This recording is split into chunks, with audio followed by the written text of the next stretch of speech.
उस समय परिस्थितियां हमारी विचित्र थीं, बहुत दीनहीन परिस्थिति थी। पिताजी उतना कुछ करते नहीं थे, कर्म कांड से उतना भरण पोषण। फिर कुछ दिनों बाद पिताजी ने कर्म कांड भी विराम कर दिया। अब और परिवार में उठापटक हो गई। उठापटक का मतलब भोजन की व्यवस्था भी ठीक नहीं। तो इसी गांव में हम भिक्षा कर लेते थे, ब्राह्मण होने के नाते। भिक्षा में जो मिलता था उससे परिवार का भरण पोषण होता था और परिवार हमारा चलता था। तो बहुत मन में दुख बना रहता था। लोग कहते थे कि आपके दादाजी तो बहुत सिद्ध हैं, वो कुछ भी बता देते हैं। ऐसे गांव के लोगों में मान्यता थी। और वो पुजारी भी, तो बात भी सत्य थी, उसमें कोई किंतु परंतु भी नहीं था। एक दिन हम भी 9-10 साल, थोड़ा सा होश, तो घर की वो परिस्थिति, वो छोटा सा कमरा, वो भी कच्चा कमरा, वो भी वो माँ की एक साड़ी पहने देखना, हमसे छोटी एक बहन, हमसे छोटा एक भाई, और उनकी पढ़ाई के लिए त्यौहार आ जाए तो हम उनको भोजन भी नहीं करवा पाते थे और वो ठीक से कपड़े भी नहीं पहनते थे। और बच्चे बहुत खुशियाँ मनाते थे त्योहारों पर। उनको देख कर के एक मन ही मन, एक जो बड़े होने के नाते हम घर में बड़े थे, पीड़ा हुई। और ये भी ईश्वर की एक कृपा थी। तो एक दिन हम दादा गुरु जी के पास आए और हमने प्रार्थना की कि आप तो दुनिया का सब कुछ बता देते हो और हमें तो कुछ नहीं, आप हमें बताओ। उन्होंने बहुत मुस्कुराए, बिटवा कहते थे, बिटवा, धीरेन्द्र, धीरू, और उन्होंने चाय पिलाई। जूठी चाय वो हमको पिलाते। एक बहुत आश्चर्य की बात थी कि हम 10 भाई हैं ताऊ चाचा के मिलाकर, और लगभग एवरीडे हाजिरी, मतलब आना सबका, क्योंकि बाकी चाचा लोगों का खेत भी यही था और दादा गुरु के प्रति सबका सम्मानीय भाव था। तो दादाजी के पास में हमारे चाचा लोग भी आते थे और सभी भाई हम आते। लेकिन जूठी चाय पिलाना हम 10 भाइयों में वो हमको ही बुला कर देते थे। एक आश्चर्य था, कौतुक था। गुरु की दृष्टि तो बहुत अपार होती, तो वो शायद कुछ देख पा रहे थे। वो चाय हम पीते थे, फिर उस पात्र को धुल करके वहीं रख देते थे। नीचे एक नल लगा है, अभी भी लगा है, उसको हमने मिटाया नहीं, क्योंकि दादा गुरु जी के ना उसमें हाथ से उन्होंने चलाया है, तो वो याद है। एक फीलिंग्स होती ना, वो जुड़ाव है उससे, आत्मीयता है। तो दादा गुरु जी हमको चाय पिला दो। उन्होंने हंस करके कहा ठीक है, रात को आना। हम कहा ठीक है। उन्होंने हाँ। आपकी आंखें नम हो गई क्यों? तो यादें हैं, बहुत पुरानी यादें हैं। और जहाँ बैठे हैं अब, यहाँ तो मतलब वो सब व्यू सामने ही है, सन्मुख है। और ये तो कोई इसको कहीं बाहर बैठ कर के ये बात करते तो शायद अलग, पर यहाँ तो एकदम स्पष्ट ही है सब। बस रात को गए और उन्होंने फिर सूत्र दिया, बाहें पकड़ी हमारी, बालाजी से उन्होंने जीवन भर के लिए हमें जोड़ा। बोले इससे बड़ी संपत्ति कुछ भी नहीं। ठीक। और एक लीला दिखाई। लीला मतलब एक बहुत तेज सा प्रकाश सा हुआ, जो आज तक टीवी पे बताने का विषय नहीं, साधक का अनुभव का विषय होता है। हम चले आए, लेकिन हम आपकी तरह ही थे, जो आप लोगों को कई बार होता है। हमें भी लगा कि बस उन्होंने चमत्कार दिखा दिया, बताया नहीं कि हमारी गरीबी कैसे हटेगी, संपत्ति नहीं बताई कि गड़ा हुआ धन बता दें, हीरा बता दें, हमारे पन्ना में हीरा बहुत पाए जाते हैं। ठीक है, पर उस वक्त होश नहीं था कि गुरु ने क्या संपत्ति दे दी जो कभी खर्च नहीं होनी, उस परमात्मा की भक्ति नहीं। बस दिन बीतते गए, आभास होने लगा, फिर अनुभव होने लगे। फिर कोई सामने आता है तो फिर जो है उसकी ये ऐसा बोलेगा, ऐसा मन में आने लगा, लेकिन संकुचित भाव में हम कह नहीं पाते थे। लेकिन वो आके बताता था कि हमारा नाम ही, तो हमें लगता था यार ये तो हमें पता था, हमने क्यों नहीं पहले कह दिया। हमने गुरुजी को भी बताया, वो बहुत हंसे। उन्होंने कुछ उपाय बताए, हनुमान चालीसा पढ़ो, विधान बतलाए, उनको किया। फिर साधना की, तपस्या की, हवन किया, उनकी सेवा खूब की। फिर 2010 में उनका काशीवास हो गया। 2 साल के लिए फिर और बड़ा धक्का लगा, क्योंकि अब हमारा जुड़ाव घर से कम उनसे ज़्यादा। आंखों की नमी अब रुक नहीं रही है महाराज जी। बहुत ज़्यादा प्रेम था हमारा, फिर वो जुड़ाव हमारा उनसे बहुत ज़्यादा हो गया, बहुत ज़्यादा। फिर बस काशी में उनको इच्छा मृत्यु। अच्छा। काशी में उन्होंने पहले ही कह दिया था कि हम काशी में शरीर छोड़ेंगे। और जब अंतिम समय शरीर का छोड़ने का आया, गुरु तो आज भी हमारे साथ हैं, लेकिन शरीर छोड़ने का समय आया तो 2-4 दिन यहाँ इंतज़ार किया। तब ताऊ चाचा लोगों ने, हमने सबने निर्णय किया कि काशी में ही शरीर को त्यागें। हम सब काशी में मणिकर्ण का घाट। जी 15 दिन तक दादा गुरुजी वहाँ एक धर्मशाला में रहे।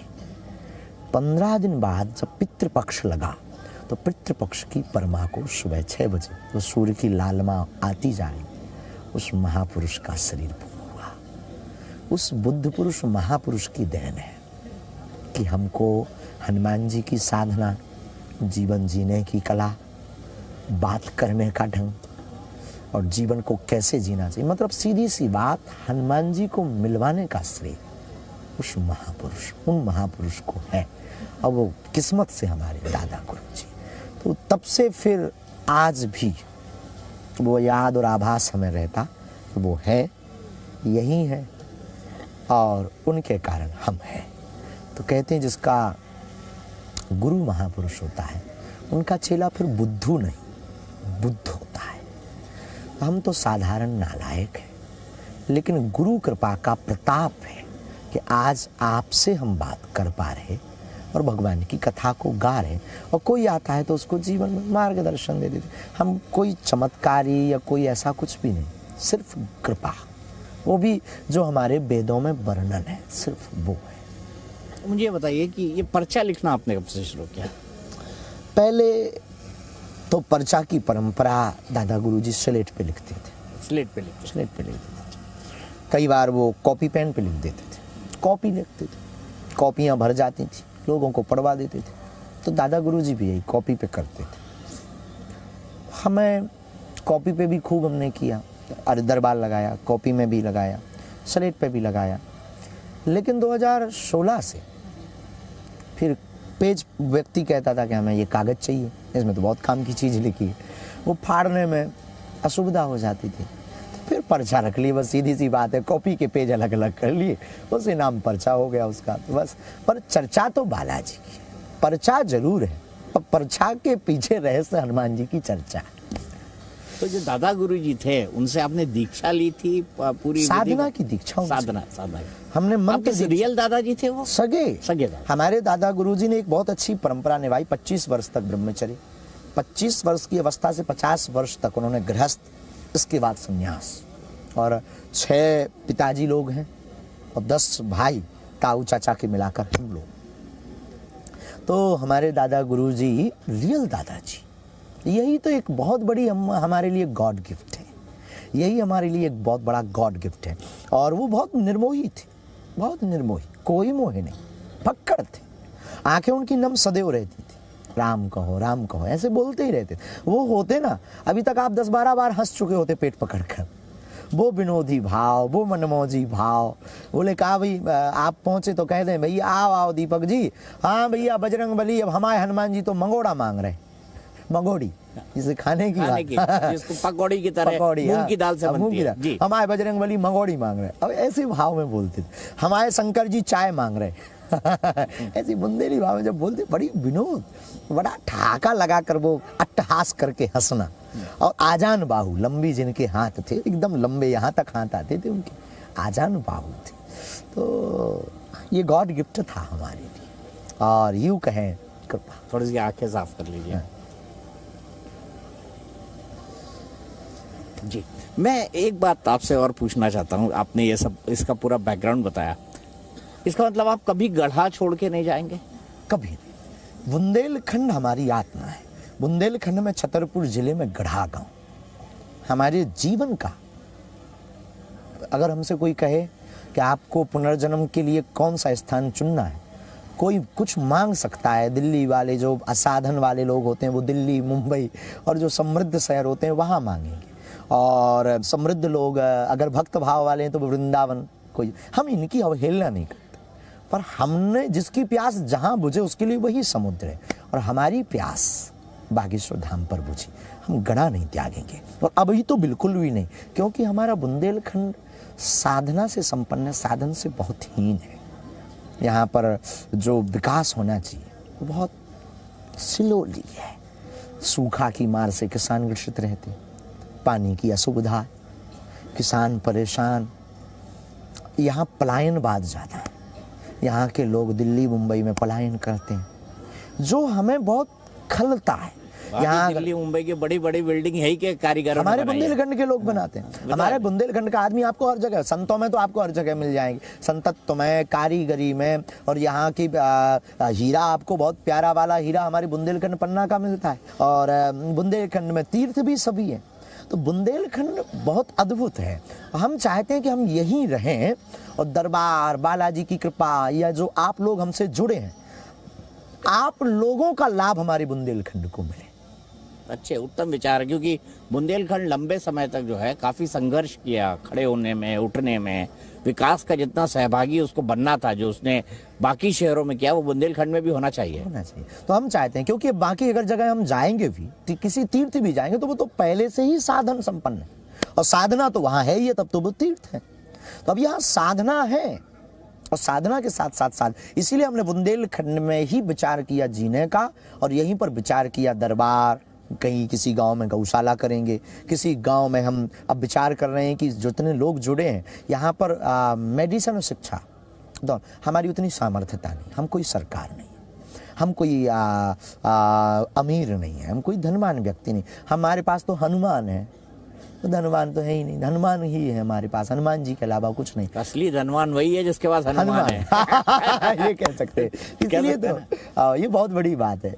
इसीलिए हम चाहते हैं कि हनुमान जी की कृपा से हमारे बुंदेलखंड को जो जो मिल जाए, और दास की अगर उस गिलहरी की भांति कोई भूमिका हो जाए, ये दास का और बहुत बड़ा सौभाग्य होगा कि हमें बुंदेलखंड की बात रखने को। इसलिए हमने कैंसर हॉस्पिटल का निर्णय लिया, लेकिन वो भी बुंदेलखंड में।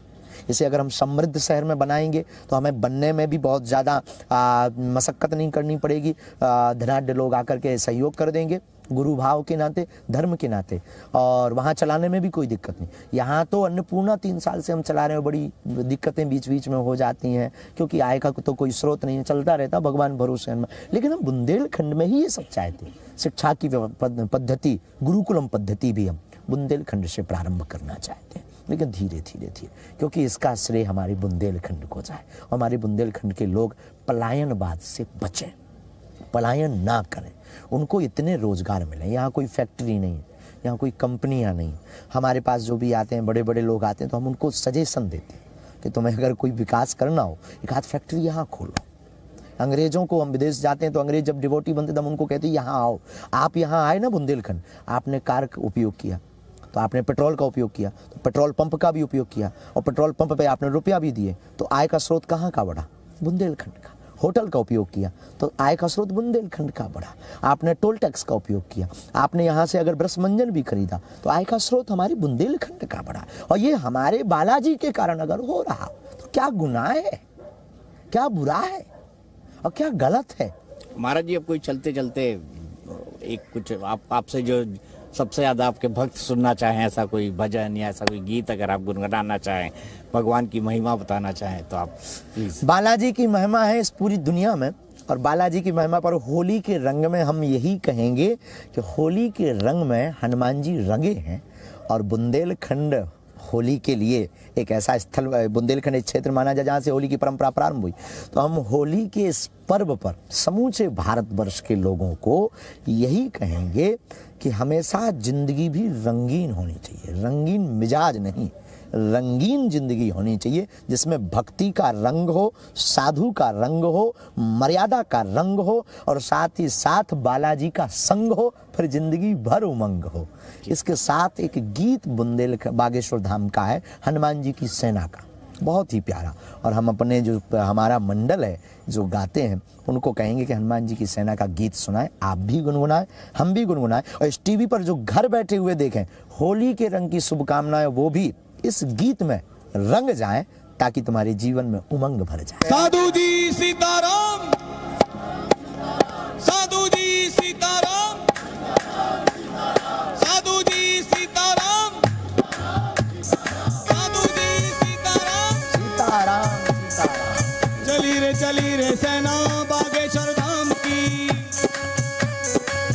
बागेश्वर धाम की घड़ी आ गई है महासंग्राम की, घड़ी आ गई है महासंग्राम। जय हो वीर बजरंग, चढ़ा भक्ति का रंग, एक नारा गूंजा धरती आसमान में, भगवान लहरा दो सारे जहान में।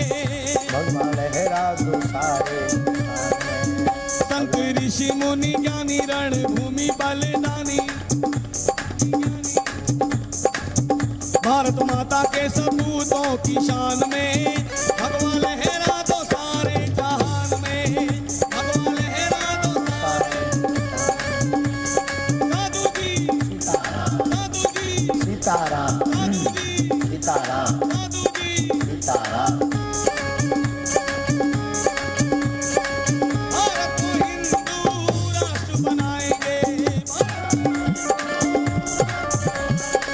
ध्वज सनातन की जग में लहराएंगे,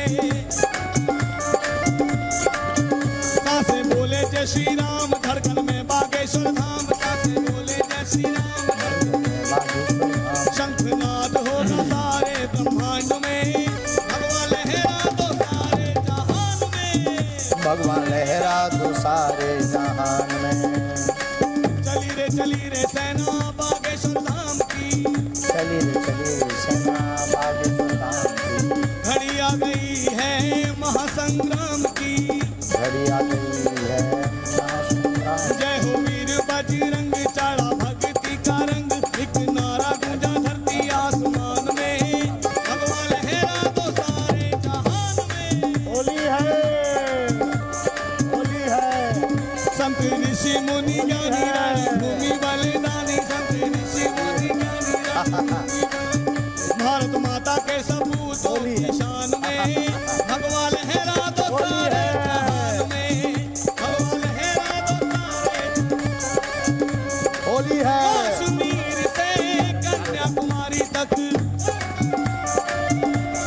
भगवा लहरा दो सारे जहान में, भगवा लहरा दो सारे जहान में। साधु जी सीताराम। होली साधु जी है। सीताराम, होली है, बुरा न मानो होली है। बुरा न मानो होली है। ऐसा कोई रंग नहीं है जो रंग हनुमान जी में ना समाया हो। लाल देह से ही इनका प्रारंभ होता है, लाल रंग से इनका जीवन प्रारंभ होता है और हनुमान जी में सभी रंग हैं।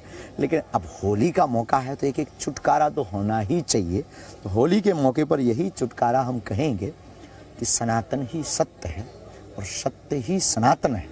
इसीलिए सबसे हम यही कहेंगे फिर अंत में, कायदे में रहेंगे तो फायदे में रहेंगे, बुरा ना मानो होली है। बहुत बहुत शुक्रिया महाराज जी।